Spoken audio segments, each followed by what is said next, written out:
விதிகளை நோக்கி தலைவருடைய குழுவாய் வர இருக்கக்கூடிய சட்டமன்ற தேர்தலையொட்டி பிரச்சார பயணத்தை இங்கு துவங்கி இருப்பது எனக்கு மிகப்பெரிய பெருமை. அதற்கு வாய்ப்பளித்த நம்முடைய தலைவர், வருங்கால முதல்வர் தலைவர் அவர்களுக்கு என்னுடைய நன்றியை தெரிவித்துக் கொள்கிறேன். பிரச்சாரத்தை இங்கே 2 மணிக்கு துவங்கி இருக்க வேண்டும். இங்கே காலை 2 மணிக்கு துவங்கி இருக்க வேண்டும். காலையிலே அதற்கு முன்பு இந்த பிரச்சார நிகழ்ச்சியை இவ்வளவு எழுச்சியோடு ஏற்பாடு செய்த நம்முடைய மாவட்ட கழக செயலாளர், சட்டமன்ற உறுப்பினர் அண்ணன் மதிவாணன் அவர்களுக்கும், தலைமை செயற்குழு உறுப்பினர் அண்ணன் திரு மேகநாதன் அவர்களுக்கும், ஒன்றிய கழக செயலாளர் தாமஸ் ஆல்வா எடிசன் அவர்களுக்கும்,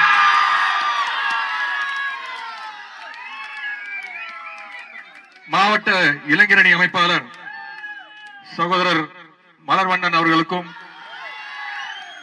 பொதுக்குழு உறுப்பினர் திரு சார்ல்ஸ் அவர்களுக்கும், பேரூர் கழக செயலாளர் மரிய சார்லஸ் அவர்களுக்கும், ஊராட்சி மன்ற தலைவர் திரு பழனியப்பன் அவர்களுக்கும்,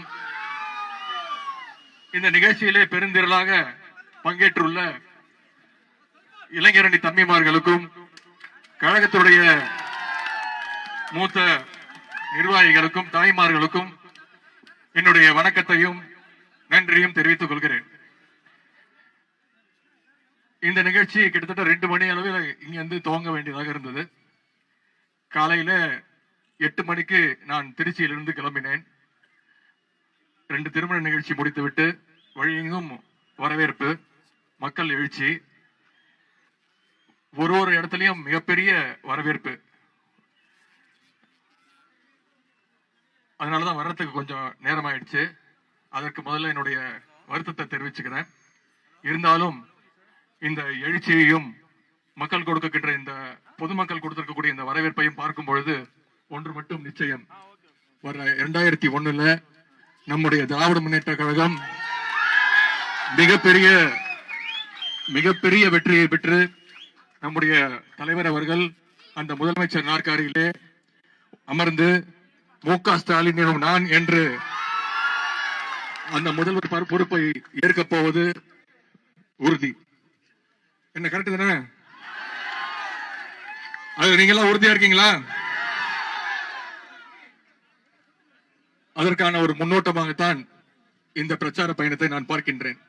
கிட்டத்தட்ட 100 நாட்கள் இருண்டு கிடக்கின்ற இந்த தமிழகத்திற்கு எதனால் இந்த அராஜக அநியாய அதிமுக ஆட்சியை வீட்டுக்கு அனுப்ப வேண்டிய அந்த நேரம் வந்துவிட்டது. அதிமுகவுக்கும் பாஜகவுக்கும் நீங்கள் எப்படி சென்ற நாடாளுமன்ற தேர்தலே ஒரு சரியான பாடத்தை கற்றுக் கொடுத்தீர்களோ, அவங்க எங்கெல்லாம் வந்தாங்கன்னா துரத்தி அடிச்சீங்க, ஞாபகம் இருக்கா? அதே மாதிரி வர்ற சட்டமன்ற தேர்தலும் அதே அடியை அவர்களுக்கு கொடுக்க வேண்டும். அதற்கு அவர்களும் தயாராயிட்டாங்க. இப்பொழுது கூட இந்த கூட்டம் முடிஞ்ச உடனே காலையிலன்னு சொல்லிட்டு இருக்காங்க, நீங்க அந்த இடத்துக்கு போனீங்கன்னா கைது பண்ண போறோம், இங்க கூட்டம் அதிகமா இருக்கு, நீங்க பேசக்கூடாது, திருக்கோவில போனா உங்களை கைது பண்ணுவோம் அப்படின்னு. நான் சொன்னேன், கைது பண்ணா பரவாயில்ல, கைது பண்ணிக்கோங்க. திராவிட முன்னேற்ற கழகம் மிஸ்ஸாவே பார்த்தது. நீங்களாம் யாரு? நீங்கள் ஒரு அடிமை ஆட்சி. இது ஒரு அடிமை ஆட்சி. இது மக்களால் தேர்ந்தெடுக்கப்பட்ட ஆட்சியா? பழசெல்லாம் மறந்துடாதீங்க. இந்த திரு எடப்பாடி பழனிசாமி எப்படி முதலமைச்சர் ஆனாரு? தவழ்ந்து போய் சேருக்குள்ள போய் அந்த அம்மா சசிகலா அம்மா காலை பிடிச்சு முதலமைச்சரான நீங்க விரைவில் சொல்றாங்க கைது பண்ண போறோம். கைது பண்ணிக்கோங்க, எனக்கு பிரச்சனையே கிடையாது. நாங்க எங்களுடைய பிரச்சார பயணத்தை எப்படி இருந்தாலும் தொடருவோம். இப்போ சொல்றேன், அதிமுக முதலமைச்சர் திரு எடப்பாடி பழனிசாமி, அதே போல அவருடைய அமைச்சர்கள், இந்த பகுதியுடைய அமைச்சர் திரு O.S. மணியன், இவருடைய அத்தனை பேருடைய ஊழல் பட்டியல் நம்முடைய தலைவர் கையில இருக்கு.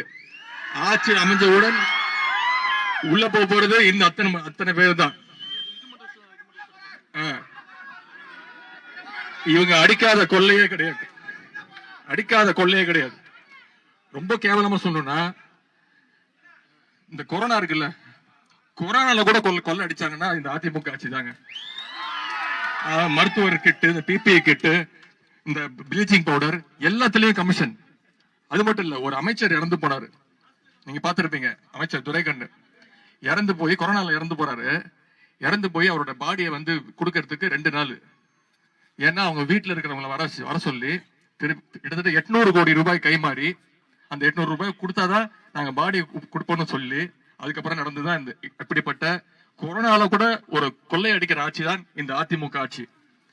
இன்னொரு ஒரு கேவலமான விஷயம் பண்ணாங்க, நீட். இதெல்லாம் மறந்துடக்கூடாது, நீங்க நான் அப்பப்போ ஞாபகப்படுத்திட்டே இருக்கணும்.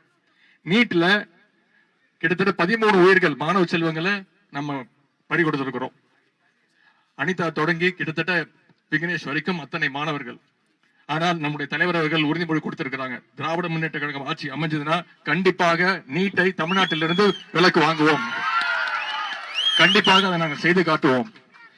அனைத்து தரப்பினையும் பாதித்திருக்கக்கூடிய ஆட்சி தான் இந்த அதிமுக ஆட்சி. இந்த அதிமுக ஆட்சியை வீட்டுக்கு அனுப்ப வேண்டிய நேரம் இன்னும் 5 மாத காலங்கள் தான் இருக்கிறது. அதற்கு நீங்கள் அத்தனை பேரும் விரைவில், இப்பொழுது எப்படி இதே எழுச்சியோடும் உணர்ச்சியோடும் இருக்கிறீங்களோ, இதே உணர்ச்சியோடும் எழுச்சியோடும் இன்னொரு 5 மாத காலம் நம் கட்சிக்காக உழைத்து நம்முடைய உதயசூரியன் சின்னத்தோடு வெற்றி பெற வைப்பீர்கள் என்று நான் நம்பி, இந்த சிறப்பான வரவேற்பை அளித்திருக்கக்கூடிய நம்முடைய திருக்குவளை பகுதி மக்களுக்கு, ஊர் மக்களுக்கு என்னுடைய நன்றியை தெரிவித்துக் கொண்டு, விடியலை நோக்கி இருண்ட தமிழகத்தை நம்முடைய தலைவருடைய தலைமையிலே ஆட்சியை அமைத்து இந்த தமிழகத்திற்கு ஒரு விடியலை உருவாக்கி கொடுப்போம் என்று சூளுரைத்து நன்றி கூறி விடைபெறுகிறேன். நன்றி, வணக்கம்.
திமுக இளைஞரணி செயலாளர் உதயநிதி ஸ்டாலின் திருக்குவளையில் தனது தேர்தல் பரப்புரையை தொடங்கிய சற்று நிமிடங்களிலேயே அதனை தடுக்கும் விதமாக போலீசார் அவரை கைது செய்துள்ளனர். இது தொடர்பாக திமுக முதன்மை செயலாளர் KN நேரு இணைப்பில் உள்ளார். அவரிடம் கேட்போம். வணக்கம் திரு KN நேரு அவர்களே, இந்த கைது நடவடிக்கை எப்படி பார்க்கிறீங்க?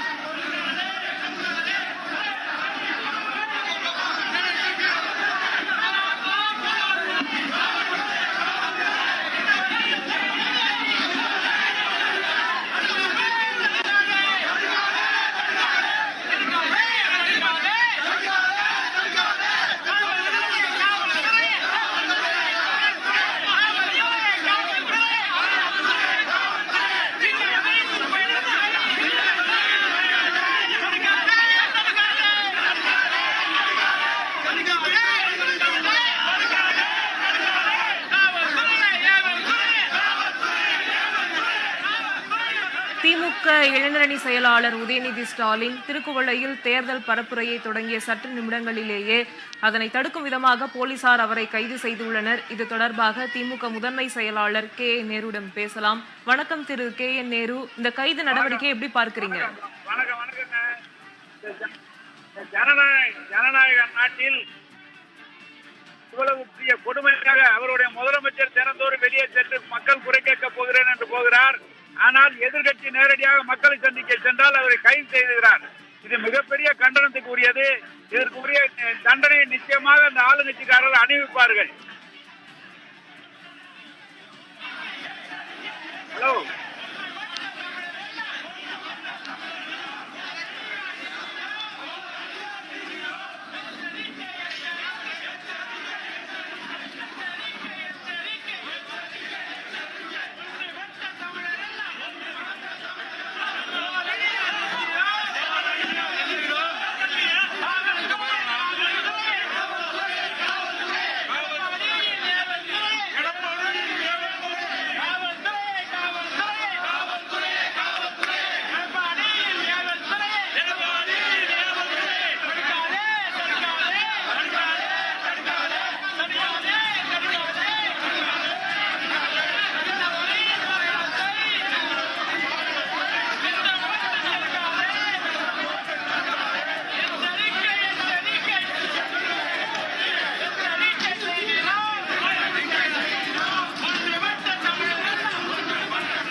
திமுக இளைஞரணி செயலாளர் உதயநிதி ஸ்டாலின் திருக்குவளையில் தேர்தல் பரப்புரையை தொடங்கிய சற்று நிமிடங்களிலேயே அதனை தடுக்கும் விதமாக போலீசார் அவரை கைது செய்துள்ளனர். இது தொடர்பாக திமுக அமைப்பு செயலாளர் RS பாரதியிடம் கேட்கலாம். வணக்கம் திரு RS பாரதி. திமுகவின் அந்த தேர்தல் பரப்புரையை தடுக்கும் விதமா போலீசார் உதயநிதி ஸ்டாலின் அவர்களை கைது செய்திருக்கிறார்கள். இதனை எப்படி பார்க்கிறீங்க? மிகப்பெரிய ஜனநாயக படுகொலை. ஜனநாயக ரீதியாக சந்திக்கின்ற வாக்காளர்களை, பொதுமக்களை சந்திப்பதற்கு அனைவருக்கும் உரிமை உண்டு. ஏற்கனவே அப்படி ஒரு ஊர்வலம் நடத்தப் போவதாக அனுமதி கோரி அதன் அடிப்படையில் தான் இந்த ஆட்சி பண்ணியிருக்கக்கூடிய ஊழல்களையும் மக்கள் கிட்ட கொண்டு போய் சேர்க்கிற அந்த வேலையை நாங்கள் துவங்கியிருக்கோம். அதை பொறுக்க முடியாத இந்த அரசு எங்களை மிரட்டி இந்த மாதிரி கைது செஞ்சிருக்காங்க. இதை பற்றி நாங்கள் கவலைப்படவில்லை. நாளையிலிருந்து மீண்டும் எங்களுடைய திராவிட முன்னேற்ற கழகத்துடைய பிரச்சாரம் எங்களுடைய தலைவருடைய அறிவுறுத்தலின்படி நாளையிலிருந்து மீண்டும் தொடங்கும்.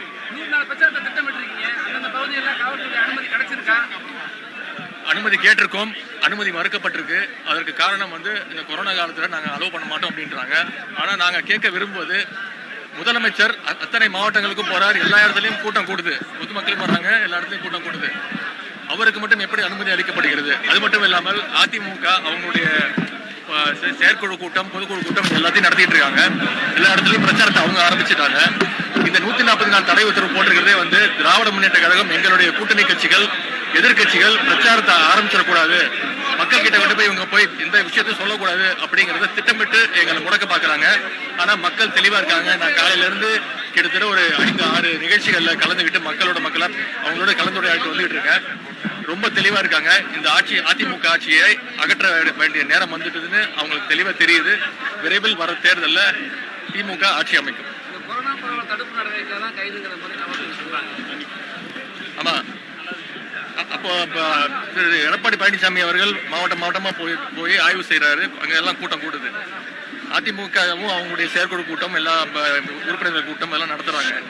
அவங்களுடைய பிரச்சாரத்தையும் அவங்க ஆரம்பிச்சு நடத்திட்டு இருக்காங்க. எல்லா இடத்துலயும் கூட்டம் கூடுது, தெருவுலாம் நடத்துறாங்க. இந்த மாதிரி நேரத்தில் திமுகவும் அவங்க நம்மளுடைய கூட்டணி கட்சியிலும் முடக்கிறதுக்கான இந்த வேலையை செஞ்சுட்டு இருக்காங்க. ஆனால் இதையும் நாங்கள் மீறி எங்களுடைய பிரச்சாரத்தை இங்க தொடருவோம்.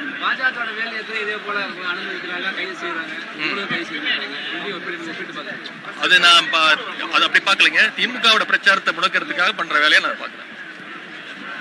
நன்றி.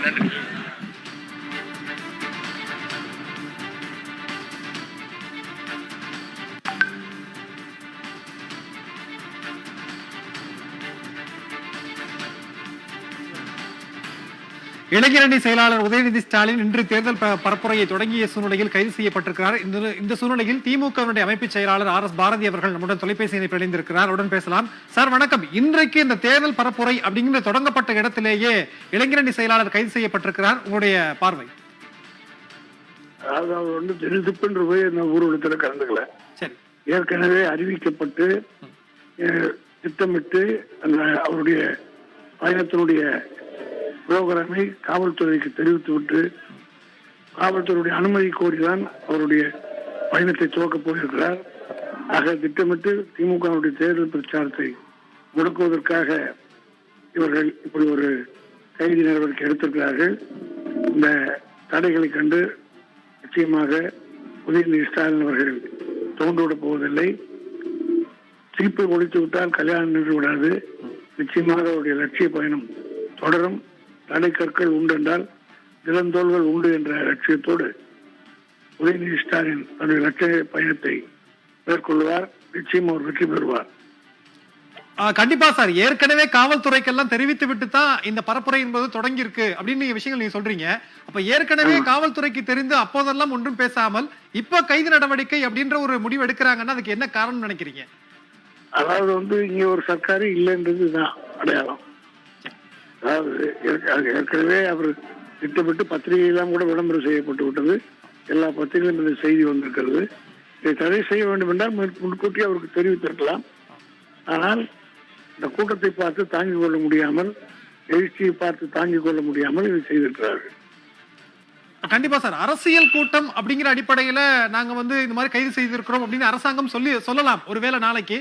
ஆனா அதற்கு பிறகு இப்ப அதிமுகவுல இதே மாதிரியான கூட்டங்கள் நடந்துகிட்டு தான் இருக்கிறது. முதலமைச்சர் போறார், நிறைய பேர் வந்து கூடுறாங்க. ஓபிஎஸ் ஒரு பக்கம் கூட்டத்தை கூட்டுறார். அப்ப அவங்க மட்டும் எப்படி? டெய்லி பாத்தீங்கன்னா அவங்க டிவிலே போட்டு காட்டுறாங்க. அவர் கலந்துக்கிற நிகழ்ச்சிகள் எவ்வளவு கூட்டம் இருக்கு, எப்படி கூடுறார்கள், அதற்கு காவல்துறை பாதுகாப்பு இருக்குது. டிஜிபியில இருந்து வேறு அதிகாரிகளே நின்று கொண்டு வேடிக்கை பார்த்து கொண்டிருக்கிறார்கள். இதையெல்லாம் பொதுமக்களும் பார்த்து கொண்டுதான் இருக்கிறார்கள். திரும்ப திரும்ப அதிமுக அரசாங்கம் இப்படியான ஒரு தடையை ஏற்படுத்திருச்சுன்னா திமுகவினுடைய அடுத்த கட்ட நடவடிக்கை என்னவா இருக்கும் சார்? தலைவர் முடிவு பண்ணி சொல்லுவார்கள். அதற்கேற்ப லட்சிய பயணம் மேற்கொள்ளப்படும். உங்களுடைய தகவலுக்கு நன்றி சார்.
திமுகவினுடைய சார்பில் விடியலை நோக்கி ஸ்டாலினின் குரல் என்கிற அந்த தேர்தல் பரப்புரை என்பது இன்றிலிருந்து துவங்குகிறது என்கிற வகையிலே திருக்குவளையிலிருந்து இளைஞரணி செயலாளர் அவர்கள் தன்னுடைய பரப்புரையை தொடங்க இருப்பதாக இருந்தது. அவருடைய பரப்புரையும் தொடங்கினார். இந்த சூழ்நிலையில் முதல் நாளிலேயே அதனை பார்த்து அதிமுக அரசாங்கம் அரசினுடைய காழ்ப்புணர்ச்சியின் காரணமாக இப்படியான ஒரு கைது நடவடிக்கையை மேற்கொண்டிருக்கிறார்கள். ஏற்கனவே திமுகவினுடைய அமைப்பு செயலாளர் அவர்கள் கூறியது போன்று காவல்துறையினருக்கு தகவல்களை தெரிவித்திருக்கிறோம். உண்மையிலேயே அவர்களுக்கு அப்படியான அனுமதி கொடுக்க முடியாது என்றால் முன்கூட்டியான விஷயங்களை அவர்கள் கையாண்டிருக்கலாம். இப்படி திடீர்ப்பு என்று கைது நடவடிக்கை என்பது அவருடைய அச்சத்தினுடைய வெளிப்பாடாகவே பார்க்க முடிகிறது என்கிற கருத்தை தான் அவர் முன்வைத்தார். இந்த சூழ்நிலையில் இளைஞரணி செயலாளர் அவர்கள் பத்திரிகையாளர்களை சந்தித்து பேசுகிற போது இப்படியான கைது நடவடிக்கைகள் எல்லாம் நாங்கள் ஒருபோதும் அஞ்ச மாட்டோம், பயப்பட மாட்டோம், எங்களுடைய தேர்தல் பரப்புரை என்பது தொடர்ந்து நிகழ்ந்து கொண்டே இருக்கும் என்றுதான் அவர் சொன்னார். அதே போன்ற ஒரு கருத்தை தான் அமைப்பு செயலாளர் அவர்களும் கூறின காட்சியை நம்மால் பார்க்க முடிந்தது. இப்படியான ஒரு கைது நடவடிக்கைக்கு பின்னால் என்ன இருந்துவிட முடியும் என்றால் இவ்வளவு பெரிய ஒரு மாபெரிய ஒரு பொதுக்கூட்டம் நடப்பதை போன்ற ஒரு பரப்புரையிலேயே காண முடிந்த மக்கள் கூட்டம் என்றுதான் சொல்ல முடியும். திருக்குவளை என்கிற ஒரு கிராமத்தில் இவ்வளவு பெரிய மக்கள் வெள்ளமா என்கிற ஒரு அச்சத்தின் காரணமாக கூட இந்த கைது நடவடிக்கை நிகழ்ந்திருக்கலாம். தேர்தல் பரப்புரை என்பது 75 நாட்கள், 15 தலைவர்கள், 234 தொகுதிகள், 1500க்கும் மேற்பட்ட கூட்டங்கள், 15,000 கிலோமீட்டர் பயணங்கள், உள்ளூர் நிகழ்வுகள், 1000க்கும் மேற்பட்ட உள்ளூர் நிகழ்வுகள், 10 லட்சம் நேரடி கலந்துரையாடல்கள் என்கிற மிகப்பெரிய ஒரு தேர்தல் பரப்புரையை இன்றைய காலையில் அறிவித்து அதற்கு ஏற்றால் போர் இப்படியான இந்த பயணம் ஆரம்பித்த நாளிலேயே அதிமுக அரசாங்கம் என்பது அஞ்சி நடுங்கி இந்த கைது நடவடிக்கையை மேற்கொண்டிருக்கிறது. ஆனால் இந்த கைது நடவடிக்கையின் மூலமாக நாங்கள் ஒருபோதும் அஞ்ச மாட்டோம் என்பதுதான் திமுகவினுடைய ஒட்டுமொத்த குரலாக இருந்து கொண்டிருக்கிறது. இந்த சூழ்நிலையில் அரசியல் கட்சிகள் என்று பார்க்கிற போது அதிமுக அரசாங்கம் தொடர்ந்து கொரோனா காலகட்டம் உச்சகட்டத்தில் இருந்த போதும் கூட அவர்களுடைய அந்த கூட்டம் என்பது கொரோனாவினுடைய கள ஆய்வு பணி என்கிற ஒரு பார்வையில் என்கிற ஒரு பெயரில் திரும்ப திரும்ப முதலமைச்சர் எடப்பாடி பழனிசாமி அவர்கள் ஒரு கூட்டத்தை கூட்டி நடத்தி கொண்டே இருக்கிறார். ஆனால் பிரதான எதிர்க்கட்சியாக மக்களினுடைய மனதில் ஆளும் கட்சியாக இருந்து கொண்டிருக்கக்கூடிய திமுகவினுடைய கூட்டங்களுக்கு தொடர்ந்து இப்படியான ஒரு எதிர்ப்பு இல்லை அடக்குமுறை என்றுதான் அதிமுக அரசாங்கம் கையாண்டு கொண்டே இருக்கிறது. அதனுடைய ஒரு வெளிப்பாடுதான் இந்த கைது நடவடிக்கையாகவும் பார்க்கப்படுகிறது. இதை எல்லாவற்றையும் பொதுமக்கள் கவனித்துக் கொண்டேதான் இருக்கிறார்கள். அவர்கள் மக்கள் மன்றத்தில் வருகிற போது ஒரு தீர்ப்பு வழங்குவார்கள் என்றுதான் அரசியல்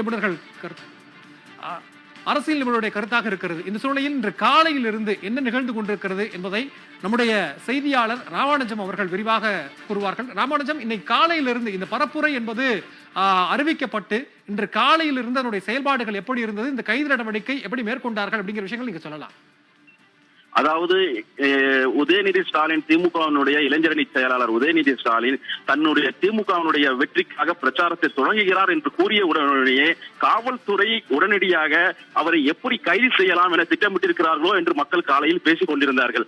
என்னவென்று நாம் விசாரித்த பொழுது திருச்சியில் மற்ற காவல்துறை உயரதிகாரிகளிடம் பல்வேறு தரப்பிலிருந்து நாம் திரட்டிய தகவலின்படி திருச்சி மாவட்டத்தில் மட்டும் 1300 போலீசார் பல்வேறு இடங்களில் தடைகளை ஏற்படுத்தினர். அதாவது ஒரு குறிப்பிட்டு சொல்ல வேண்டும் என்றால், ஒரு கான்வாய் செல்கிறது என்றால் இத்தனை வயது வாகனங்கள் மட்டுமே செல்ல வேண்டும் என்று இது எத்தனையோ இடங்களில் பார்க்கலாம். நான் கண்கூடாக பார்த்துக் கொண்டிருக்கிறோம். அதிமுக செல்லக்கூடிய இடங்களில் எவ்வளவு கூட்டம் இருக்கிறது என்று அதையெல்லாம் பொதுமக்கள் கேள்வி கேட்கிறார்கள். ஒரு கருத்துரிமைக்கு இடைமுறையா என்ன செய்து விட்டார் உதயநிதி ஸ்டாலின்? பிரச்சாரத்தை தொடங்கி இருக்கிறார். வேறு எந்த தவறையும் செய்யவில்லையே, அவரை ஏன் கைது செய்திருக்கின்ற பொதுமக்களே எல்லாரோடும் பேசிக் கொண்டிருந்தார்கள். இந்த சூழ்நிலையில் தான் திருச்சியில் அவர் காலையில் புறப்பட்டு விட்டு, அதாவது அவருடைய தங்கியிருந்த விடுதியில் இருந்து தங்கி புறப்பட்டு விட்டு நேரடியாக சென்று அங்கு இருக்கக்கூடிய அண்ணா சிலைக்கு மாலை அணிவித்தார். அப்பொழுது திருச்சியினுடைய மாவட்ட செயலாளர் அன்பில் மகேஷ் பொய்யாமொழி உடன் இருந்தார். அதனைத் தொடர்ந்து அங்கிருந்து புறப்பட்டவர் கொடியேற்றினார். அருகில் கொடியேற்றிவிட்டு 2 திருமணங்களில் கலந்து கொள்வதாக வந்திருந்தார். திருமணங்கள் வரும் வழிகளில் எல்லாம் காவல்துறை அதிக அளவில் குவிக்கப்பட்டிருந்தனர். எந்த நேரமும் அவர் கைது செய்யப்படுவார் என்று பார்த்தீர்கள். ரோடுகளெல்லாம் லாரிகள் எல்லாம் நிறுத்தி வைத்திருந்தார்கள். ஒரு ஏதோ பெரிய தீவிரவாதியை பிடிப்பது போல் அதற்காக காவல்துறையினர் அதிக அளவில் குவிக்கப்பட்டிருந்தார்கள். ஒரு தேர்தல் பிரச்சாரம், தேர்தல் நெருங்கிவிட்டது. இந்த சூழ்நிலையில் ஒரு ஜனநாயக முறைப்படி ஒரு கட்சி பிரச்சாரத்தை தொடங்குகிறது. அதற்கு ஏன் இவர்கள் கெடுபிடி என்று பல்வேறு தரப்பிலிருந்து கேள்விகள் எழுப்பியிருக்கிறார்கள். அரசியலை பார்க்கக்கூடிய பார்வையாளர்கள் இதே கேள்விதான் முன்வைக்கிறார்கள். இப்படி ஒரு மோசமான சூழ்நிலை ஏன் இருக்கிறது? இது மற்ற கட்சிகளுக்கு, குறிப்பாக அதிமுக ஆதரவாக இருப்பவர்களிடம் காவல்துறை இப்படி நடந்து கொள்கிறதா, ஏன் பாரபட்சமாக இருக்கிறது என்ற கேள்வியை முன்வைத்திருந்தார்கள். இதற்கிடையே ஒவ்வொரு மாவட்டங்களிலும், அதாவது அவர் மதியம் திருவாரூர் வந்திருந்தார். திருவாரூர் வரும் வரை 5 வாகனங்கள் மட்டுமே செல்ல வேண்டும். மற்ற வாகனங்கள் செல்லக்கூடாது என்று பல்வேறு கெடுபிடிகளை வைத்திருந்தார். அதற்கும் உதயநிதி ஸ்டாலின் பரவாயில்லை, மக்களை நேரடியாக சந்திக்க வேண்டும், மக்களிடம் உண்மையை எடுத்துரைக்க வேண்டும். இப்பொழுது நடக்கக்கூடிய அரசால் மக்கள் எப்படி பாதிக்கப்பட்டிருக்கிறார்கள், விவசாயிகள் எப்படி பாதிக்கப்பட்டிருக்கிறார்கள், கலைஞருடைய சொந்த தொகுதியான, அதாவது இதுக்கு முன்னர் திமுகவுடைய தலைவர் முத்தமிழறிஞர் டாக்டர் கலைஞருடைய சொந்த தொகுதியான ஒரு தொகுதி வரும் பொழுது தலைவர் இருக்கும் பொழுது போட்டுக் கொடுத்த சாலை இப்பொழுது பாருங்கள் எவ்வளவு மோசமாக இருக்கிறது என்று கூறி மக்கள் கண்ணீர் மல்க அவர்கள் புகார் தெரிவித்தார்கள். இப்படி பல்வேறு குறைகளை கேட்டுக்கொண்டு வந்து கொண்டிருந்தார். கீழமேலூர் என்ற பகுதியில் அதாவது மக்கள் காவல்துறையினுடைய தடையை மீறி மக்கள் ஆயிரக்கணக்கில் குழுமிருந்து உற்சாக வரவேற்பளித்தார்கள். அந்த வரவேற்பை தொடர்ந்து தற்பொழுது அவர் திருக்கோலையில் தனது சொந்த ஊரான திருக்கோலையில் வந்தார். திருக்கோலையில் ஒரு மணி நேரத்துக்கு முன்னர் இங்கு வந்தவர் அங்கு இருக்கக்கூடிய அங்கலா பரமேஸ்வரி கோயிலுக்கு சென்று அந்த கோயிலில் அர்ச்சகர்கள் அன்பாக கேட்டுக் கொண்டதற்காக நேரடியாக சென்று அவர்களுடைய கும்ப மரியாதையை ஏற்றுக்கொண்டு அந்த கோயில் வழிபாடு நடத்திவிட்டு அங்கிருந்து நேரடியாக மேடைக்கு வந்தார். மேடையில் பேசிக் இருக்கும் பொழுதே அங்கிருந்து காவல்துறை அதிகாரிகளுடைய வந்து அதாவது நாங்கள் அரசு காவல்துறை அதிகாரிகள் இந்த மாவட்டத்தினுடைய காவல்துறை கண்காணிப்பாளர் திரு துரை அவர்கள் நேரடியாக வந்து அவரை நாங்கள் கைது செய்ய வந்திருக்கிறோம் என்று கூறினார்கள். அப்பொழுது கூட அவர் அதற்கு அஞ்சவில்லை. மக்கள் பிரச்சனை நான் எடுத்துரைப்பேன் என்று மக்களிடம் என்ன பிரச்சனை என்பதை எடுத்துரைத்தார். அதுக்கு முன்னர் பத்திரிகையாளர்களை சந்தித்தார். பத்திரிகையாளர்களை சந்தித்து அதிமுக அரசினுடைய அவல நிலையை ஒன்று விடாமல் எடுத்து வைத்தார். நீட்டில் செய்த துரோகங்கள் என்ன, விவசாயிகள் செய்த துரோகங்கள் என்ன, வேளாண் மசோதாவில் இருக்கக்கூடிய டெல்டா மாவட்டம் வேளாண் மசோதா மக்கள் எப்படி பாதிக்கப்பட்டிருக்கிறார் என்பதை ஒன்றொன்றாக எடுத்து வைத்தார். அவர் அனைத்தையும் பேசிவிட்டு மேடையில் பேசிட்டு உங்களை கைது செய்கிறோம் என்று கூறியவுடன் ஜனநாயக முறைப்படி காவல்துறையினுடைய ஏற்றுக்கொண்டு கைதாகிறோம். அதே நேரத்தில் அவர் கைதாகி இருந்தாலும் மக்களை இந்த பகுதியில் பெரும்பாலான மக்கள் தெரிவிக்கக்கூடிய ஒரே கருத்து என்னவென்றால் இது ஜனநாயக நாடு, ஜனநாயக நாட்டில் ஜனநாயகத்தை காப்பாற்ற வேண்டிய அனைவருடைய கடமை. இது காவல்துறை ஒருபட்சமாக நடக்கக்கூடாது. அப்படி நடந்து கொள்ளக்கூடிய காவல்துறை அப்படி இருந்தால் அதாவது சரியான முறையில் இருக்கக்கூடியது என்றால் அதிமுகவினருக்கும் அதே தடையை விதிக்கட்டும். நாங்கள் வேண்டாம் என்று கூறவில்லை. இதெல்லாம் திமுக என்று கூறினால் பரவாயில்லை. மக்களை எழுச்சியோடு இருக்கிறார்கள். மக்களுடைய எழுச்சியை நாம் நேரடியாக கண்கூடாக பார்த்தோம். அதுதான் நம்முடைய தொலைக்காட்சியில் பார்த்துக் கொண்டிருந்தோம். எப்படி மக்கள் அணிதிரண்டு வெள்ளம் போல் அணிதிரண்டு அவருக்கு உற்சாக வரவேற்பளித்தார்கள் என்பதை. இந்த சூழ்நிலையில் தான் தற்போது அவர் கைது செய்யப்பட்டிருக்கிறார். கைதானாலும் அவரை பொறுத்தவரை இந்த பிரச்சனையை தோடு விட அவர் தயாராக இல்லை. எத்தனை தடைகள் வந்தாலும் அத்தனை தடைகளும் உடைத்தெறிந்து அவர் காலையில் ஒரு திருமண மன்றத்தில் ஒரு விழாவில் பேசினார். அதாவது மு.க. ஸ்டாலின் என்னும் நான் என்ற குரல், அதாவது முதலமைச்சராக திமுக தலைவர் முதலமைச்சராக பதவியேற்கும் நாள் வரும் வரை என்னுடைய நாங்கள் ஓயக்கூடாது, ஓயாமல் அணிதிரண்டு வேலை பார்க்க வேண்டும் என்று அன்பான வேண்டுகோளை தொண்டர்களுக்கு வைத்தார். அதை தொடர்ந்து தற்போது அவர் கைது செய்யப்பட்டிருக்கிறார். சரவணன், கண்டிப்பாக ராமானுஜம், என்னதான் தடைகளை காவல்துறையினர் ஏற்படுத்தினாலும் கூட இந்த பரப்புரையில் அவர்கள் எல்லாம் அதையும் தாண்டிதான் கலந்து கொண்டிருக்கிறார்கள். அந்த உள்ள உணர்வுகளை இப்படித்தான் வெளிப்படுத்த முடியும் அப்படிங்கிற சூழல்ல நம்ம தொடர்ந்து பேசலாம். இதுக்கு முன்னாடி கைது செய்வதற்கு அந்த கைது செய்யப்பட்ட அந்த சூழலில் திமுகவுடைய இளைஞரணி செயலாளர் அவர்கள் பத்திரிகையாளர்களை சந்தித்தார். அப்ப என்ன சொன்னார் அப்படிங்கிற அந்த விஷயங்களை மீண்டும் ஒரு முறை நாம் பார்க்கலாம். ஆட்சியுடைய அவலங்களையும் கொடுமைகளையும் இந்த ஆட்சி பண்ணியிருக்கக்கூடிய ஊழல்களையும் மக்கள் கிட்ட கொண்டு போய் சேர்க்கிற அந்த வேலையை நாங்கள் தொடங்கியிருக்கோம். அதை பொறுக்க முடியாத இந்த அரசு எங்களை மிரட்டி இந்த மாதிரி கைது செஞ்சிருக்காங்க. இதை பற்றி நாங்கள் கவலைப்படவில்லை. நாளையிலிருந்து மீண்டும் எங்களுடைய திராவிட முன்னேற்ற கழகத்துடைய பிரச்சாரம் எங்களுடைய தலைவருடைய அறிவுறுத்தலின்படி நாளையிலிருந்து மீண்டும் தொடங்கும்.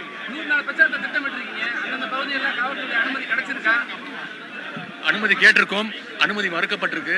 அதற்கு காரணம் இந்த கொரோனா காலத்தில் நாங்கள் அலோவ் பண்ண மாட்டோம் அப்படின்றாங்க.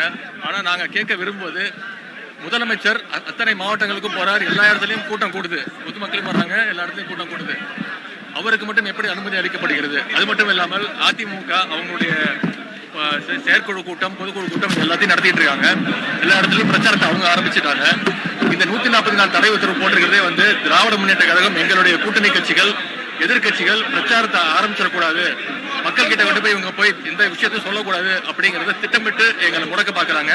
ஆனா மக்கள் தெளிவா இருக்காங்க. நான் காலையில இருந்து கிட்டத்தட்ட ஒரு 5-6 நிகழ்ச்சிகள்ல கலந்துகிட்டு மக்களோட அவங்களோட கலந்துரையாட்டு வந்துகிட்டு இருக்கேன்.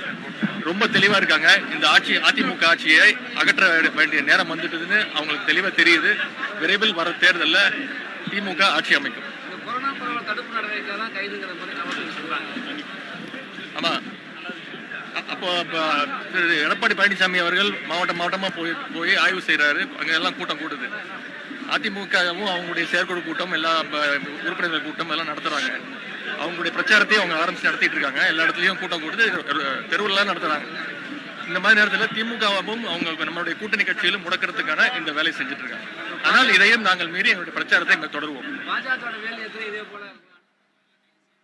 இளைஞரணி செயலாளர் உதயநிதி ஸ்டாலின் தன்னுடைய தேர்தல் பரப்புரையை தொடங்கி இருக்கிற சூழ்நிலையில் கைது செய்யப்பட்டிருக்கிறார். இந்த நிலையில் திமுகவினுடைய பொதுச் செயலாளர் துரைமுருகன் அவர்கள் நம்முடைய தொலைபேசி இணைப்பில் இணைந்திருக்கிறார். சார் வணக்கம். இப்போது இளைஞரணி செயலாளர் அவர்கள் கைது செய்யப்பட்டிருக்கிறாங்க. முதல் நாளிலேயே, அந்த பரப்புரையுடைய முதல் நாளிலேயே உங்களுடைய பார்வை? சார் கேக்குது, நீங்க பேசலாம். பேசலாம் சார், பேசலாம். உதயநிதியினுடைய அரசியல் சுற்றுப்பயணத்தை ஆரம்பத்திலேயே தடுத்து நிறுத்தி கைது செய்திருப்பது கண்டிக்கத்தக்கது. ஒரு சர்வாதிகாரி விழுவதற்கு முன்னால் இப்படிப்பட்ட காரியங்களை தான் செய்வார்கள். ஊர்வலங்களை தடுப்பது, சிறைச்சாலைக்கு அனுப்புவது, பொய் வழக்கு போடுவது, இவையெல்லாம் ஒரு சர்வாதிகாரியுடைய ஆட்சி வீழ்ச்சியுடைய அறிகுறிகளாகும். உதயநிதி கலைஞருடைய பேரன், தளபதி மு.க. ஸ்டாலினுடைய மகன், இவ்வளவுக்கு மேலாக ஒரு இளம் சிறுத்தை. அவர் இந்த பூச்சாண்டிக்கெல்லாம் அஞ்ச மாட்டார். உதயநிதியினுடைய சுற்றுப்பயணத்துக்கு இந்த ஆட்சி இப்படி நடுங்கினால் தளபதி சுற்றுப்பயணத்தை எப்படி தாங்குவார்கள் என்று எனக்கு ஆச்சரியமாக இருக்கிறது. போர்க்காலத்தில் தான் இப்படிப்பட்ட புத்திகள் வரும். இந்த பூச்சாண்டிகளுக்கெல்லாம், இந்த மிரட்டலுக்கெல்லாம் பயப்படக்கூடிய கட்சி அல்ல திராவிட முன்னேற்ற கழகம். தீயதை தாண்டி இருக்கிறது, தீயதை நடந்து இருக்கிறது. தியாகம் புரிவது திராவிட முன்னேற்ற கழகத்திற்கு அன்றாட நடவடிக்கை. இப்படிப்பட்ட எதிர்ப்புகளை சந்திப்பது ஒரு வேற விளையாட்டு. அந்த விளையாட்டில் ஒரு இளந்தளம் தடிகளை நாங்கள் அனுப்பி வைக்கிறோம். இந்த இளந்தடிகளுடைய வேகத்தையே இந்த ஆட்சி தாங்க முடியாவிட்டால் இந்த முற்றிய பிறகு வருகிற பிறகு அதெல்லாம் எப்படி தாங்குவார்கள் என்று எனக்கு தெரியவில்லை. எனவே இதை பலமாக கண்டிக்கிறேன். ஆட்சி உடனடியாக அதை விடுதலை செய்து அவருடைய பயணத்தை அனுமதிக்கும்படி கேட்டுக் கொள்கிறேன். அதுதான் ஆட்சிக்கு நல்லது. கண்டிப்பா சார். இந்த கைது நடவடிக்கைக்கு பின்னால கொரோனா விதிமுறைகளை காரணம் காட்டுதே அரசு. இவ்வளவு பேர் கூடுனா கொரோனா வந்துரும் அப்படின்னு சொல்றாங்களே. கேட்கல. இந்த கைது நடவடிக்கைக்கு பின்னால் கொரோனா விதிமுறைகளை மீறியதா தான் சொல்றாங்க. இவ்வளவு பேர் கூடுனா கொரோனா பரவதற்கான ஒரு வாய்ப்புகள் இருக்கு, கட்டுப்பாடுகள் இருக்கிறது. இன்னும் முழுமையா நம்ம விளக்கல, எல்லா விதிமுறைகளையும் விளக்கல அப்படின்னு அரசாங்கம் சொல்றாங்களே. சொல்லுங்க. ஹலோ சார் கேக்குதுங்களா? சார், கொரோனாவினுடைய காரணமாக கட்டுப்பாடுகள் இன்னும் இருக்கு, அரசியல் பொதுக்கூட்டங்கள் அப்படிங்கிற ஒரு அடிப்படையில் இவ்வளவு பேர் கூடலாமா அப்படின்னு எதிர்த்தரப்புல இருந்து கேள்வி கேட்கிறாங்க. காரணம் என்றால் எடப்பாடி போகிற இடமெல்லாம் கொரோனா கிடையாதா? தூத்துக்குடிக்கு போறாரு கொரோனா இல்லையா? சேலத்துக்கு போறாரு கொரோனா இல்லையா? அவர்கள் போகிற இடத்துலாம் கொரோனா இல்லை. திமுக போகிற இடத்துதான் கொரோனாவா? இது என்ன குறுக்க புத்தி? நிச்சயமாக சார். இணைப்புல உங்களுடைய கருத்துக்களை பகிர்ந்து கொண்டதற்கு நன்றி சார்.